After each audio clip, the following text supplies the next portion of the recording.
the duties of my present position and of all others I may hereafter hold under the Republic of the Philippines. the duties of my present position and of all others I may hereafter hold under the Republic of the Philippines. That I will support and defend the Constitution of the Philippines.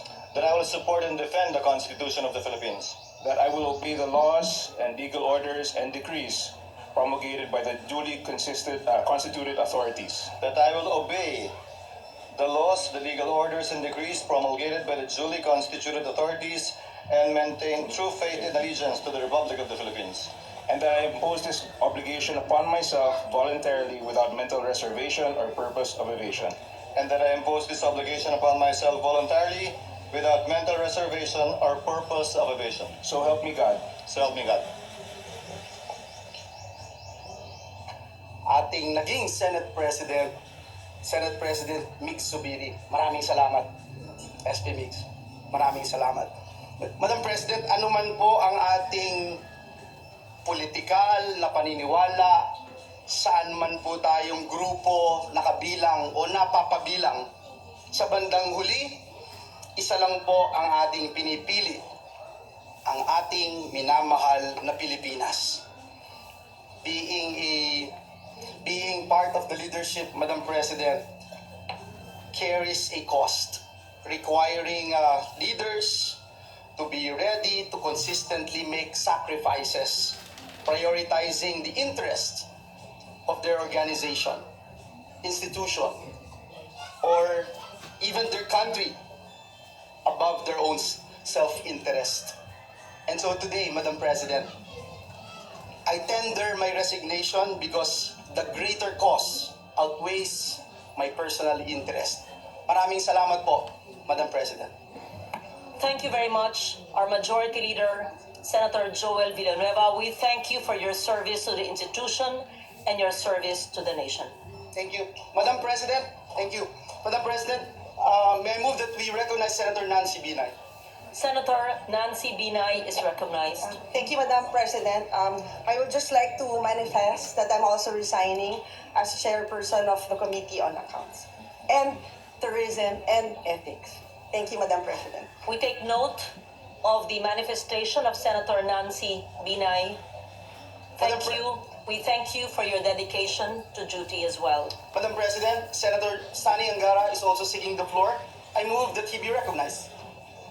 We recognize Senator Sani Angara, Chairman of the Committee on Finance. Thank you to the beauteous presiding officer, Majority Leader.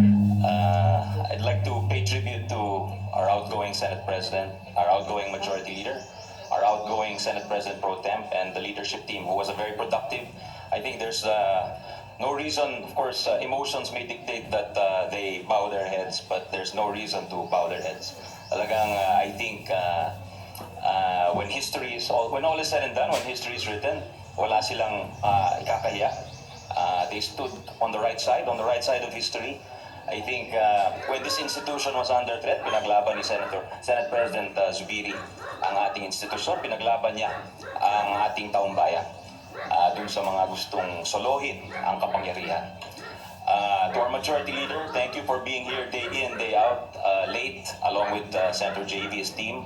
To you, it's a very productive team, so I just want to thank. But at the same time, I'd like to also tender my resignation as the chairperson of the Committee on Finance, the chairperson of the Committee on Youth, and the chairperson of the Subcommittee on Constitutional Amendments, in order to give the new leadership a free hand to choose who they wish to fill up these positions. And I thank our colleagues for the chance to serve them for the last 5 years as the chairperson of the Committee on Finance. I think we achieved real progress together, and I think if at all I was able to empower you to fulfill or to realize your advocacies, I think yun ang masasabi po natin. And I wish the incoming chairperson, Senator Grace Poe, is a great senator, very hardworking, the best on the job. She's definitely up to it, and of course to the new leadership, Senate President Cheese Escudero, I wish you and your team the best, sir. Thank you, Madam President. Thank you po. We would like to thank Senator Sani Angara for his brilliance, his fairness, his dedication to duty as chairman of the Senate Committee on Finance, a post I held before him. Thank you so much, Senator Sunny. We appreciate the work you've done.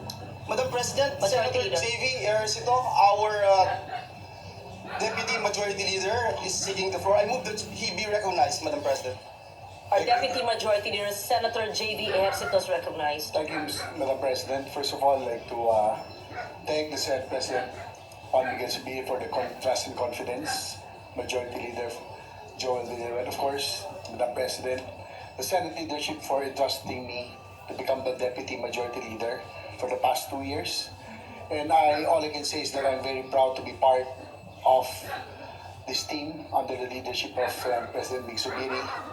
One thing is for sure, this team is principled, hardworking, and this team fought for the institution.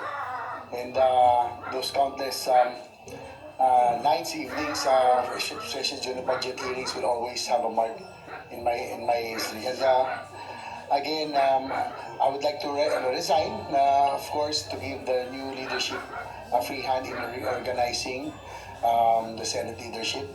But again, I would like to say that I will always be proud to be part of this institution and proud to have been part of the leadership under Senate President Miggs, who really was a very productive team. And thank you very much also to the Senate staff for your cooperation and at the times that we were on the floor. Again, to the new leadership of other Senator Chase, good luck to their team, and you can always count on us to be there, no, as a center of the Mabuhay po kayo lahat.